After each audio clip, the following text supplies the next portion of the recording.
அஸ்ஸலாமு அலைக்கும் வரஹ்மத்துல்லா. அஸ்ஸலாமு அலைக்கும் வரஹ்மத்துல்லா. என்ன இந்த பிள்ளை இன்னும் தொழுகாம இருக்கு? சாரா, என்ன இன்னமும் தொழுகாம இருக்க? அசர் பாங்க சொல்லி அரை மணி நேரம் ஆயிடுச்சு. இல்ல ஐஷா, எனக்கு ரொம்ப ஃபீவரா இருக்கு. தண்ணி வேற ரொம்ப ஜில்லுன்னு இருக்கு, அதான் தொழுகல. அதனால என்ன, நம்ம ஒழு செய்யாம தயமம் செஞ்சு தொழுகலாமே. தயமமா அப்படின்னா என்ன?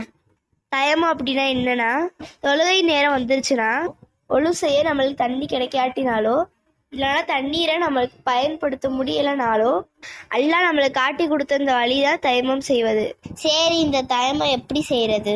தயமம் செய்யறது ரொம்ப ஈஸி தான். நம்மளோட இரு கைகளையும் மண்ணிலே அடிச்சு நம் கையில் உள்ள மண்ணை ஊதி கையை உதறிவிட்டு இரு கைகளால் முகத்தையும் 2 கைகளையும் தடவ வேண்டும்.